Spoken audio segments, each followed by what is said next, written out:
There's this moment that can happen in a closet. Maybe you've had it.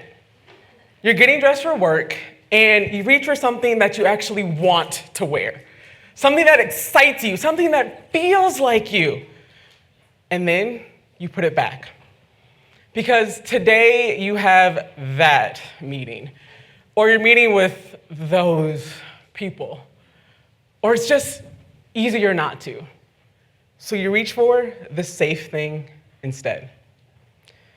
That pattern of choosing safe over true shows up far beyond the closet. It shows up in our communication style, the question you don't ask, the opinion you don't share.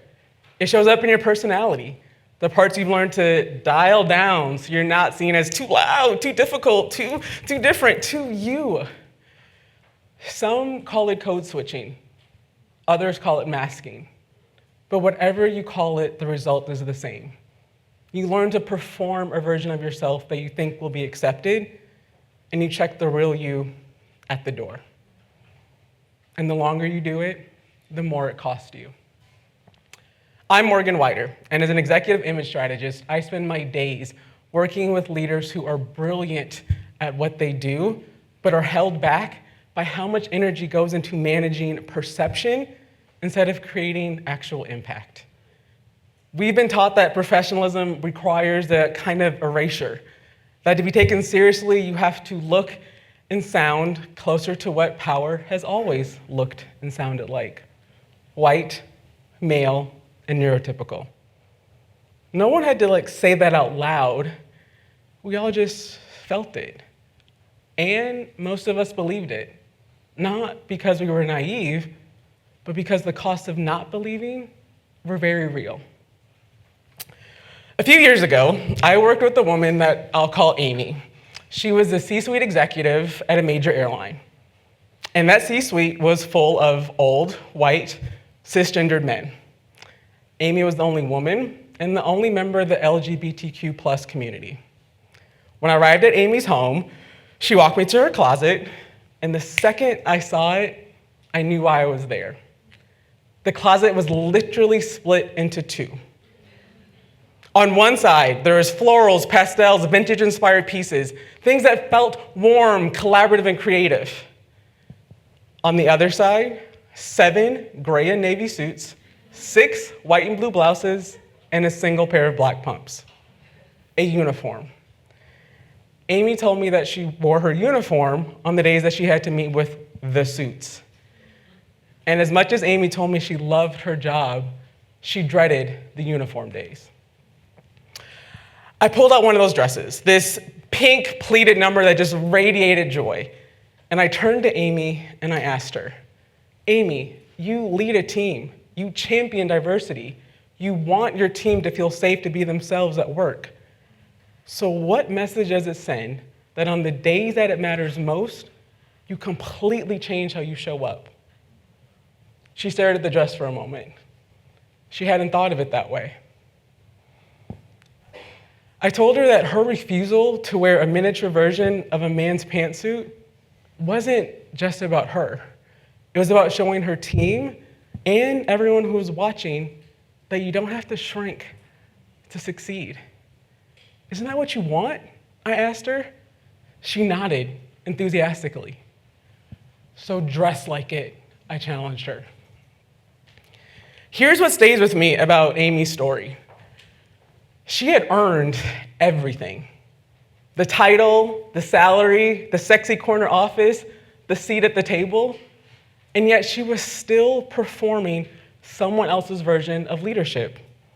Because when you're the only woman, only person of color, only immigrant, only person with disabilities, only anything, the pressure to perform is enormous.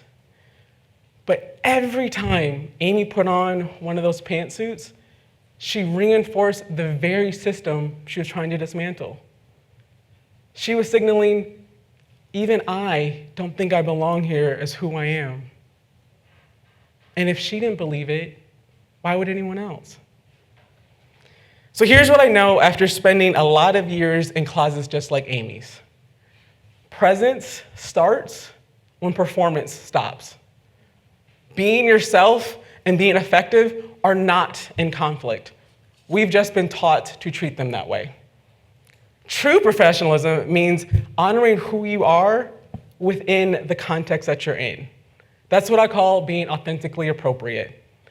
Showing up in a way that serves the moment without abandoning yourself to get there. This is the work that I do with leaders, and I call my framework the 3 I's: identity, image, and intention. Identity is who you are, what you bring to the table that no one else does, your voice, your story, your values. An image is what people see, how you show up, what you're wearing, the signals you send without saying a word. An intention is the impact you want to create, what you're actually there to do.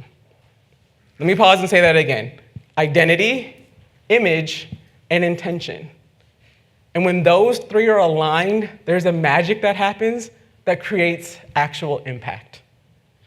Amy wasn't misreading the room, she was misaligning herself.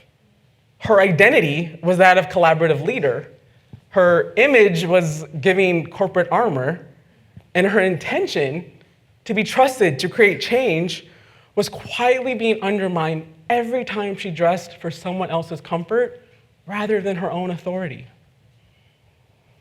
If you're in this room, you probably know what masking feels like. A 2024 study found that over 90% of neurodivergent employees mask their symptoms at work. And research from Deloitte shows that over 60% of all employees across race, gender, or identity cover parts of who they are just to fit in. Most of us know what it's like to monitor ourselves constantly, to be playing a character so convincingly that sometimes we even forget that we're playing one. And when you're playing a character, you need a costume. Now, I'm not here to tell you that you're wrong. You did not create or make up that pressure. You are simply responding to a system that systematically penalizes differences and rewards conformity. But what I am here to do is help you realign your identity, your image, and your intention so you can stop wearing the costume and start showing up as a more impactful version of yourself. Here's why that matters. Research from BetterUp, published in the Harvard Business Review, found that people who feel free to show up as themselves are 18 times more likely to be promoted and receive twice as many raises. 18 times more likely to be promoted and receive twice as many raises. Now, yes, sure, that's a statistic, but it's one that I wholeheartedly believe after years of doing this work. And if you don't want to believe Harvard, trust me when I tell you that showing up as yourself will have real-world benefits for you, your company, and your whole community. Let me tell you about Megan. Megan is a Black female engineer who'd been told since college that as the only other in the room, she'd have to assimilate to survive. So she built what I call an invisible wardrobe: black pants and a blue polo shirt, the feminine version of what her male colleagues wore. When Megan started getting invited to social events at the executives' homes, she started showing up as her real self. Bright colors, gold high heels, big natural hair, full personality. The executives were stunned. They said, "She's so engaging, you're dynamic and way more relaxed than we're used to seeing you at the office." Megan told me it was then that she realized her invisible wardrobe didn't just fail to match her personality, it had begun to change her personality. She'd become a more serious, muted version of herself that wasn't who she was at all. One Monday morning, ahead of her performance review, she stopped by the office of her newfound mentor, a 72-year-old white male SVP. He told her to just be herself. She rolled her eyes and said, "She already was." He said, "No, I know the real you. Bring her to work tomorrow." And Megan did. And it was then that she was able to gain access to rooms she couldn't enter before.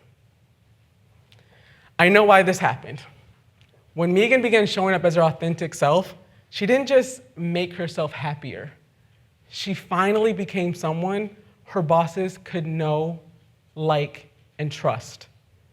Authentic presence doesn't just regulate our own nervous system, it shows up in subtle ways that people around us can feel. Being authentically appropriate does not mean abandoning professionalism. It means redirecting the energy spent on performance towards actual impact. My beloved pastor, the late, great Dr. Barbara Lewis King, used to always tell me, baby, someone else's destiny is tied to your obedience. Right? Here's what that means. When you show up as your authentic self, you give someone else permission to do the same. Now, this is not permission to wear sweatpants to your next board meeting. This is not. Or to not wear pants on your next Zoom. Do not go home and say that I told you to do that. But maybe it is wearing the dress instead of the pantsuit. Keeping your dreadlocks instead of cutting them off. Speaking up in the meeting or on the Zoom instead of waiting for the group chat or the hallway. These aren't small acts. They're acts of leadership. I'm not saying it's going to be easy, but what would change if you finally became obedient to who you truly are? People are going to comment yes, and no, it is not going to be easy. But I promise you that when your identity and your image and intention are aligned, there is a freedom that comes that no title can give you. Right now, the world does not need any more people pretending. It doesn't. It needs leaders who are willing to be fully, uniquely, and unapologetically themselves.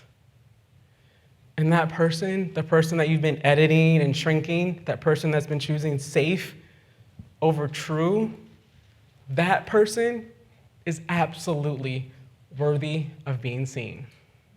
Thank you.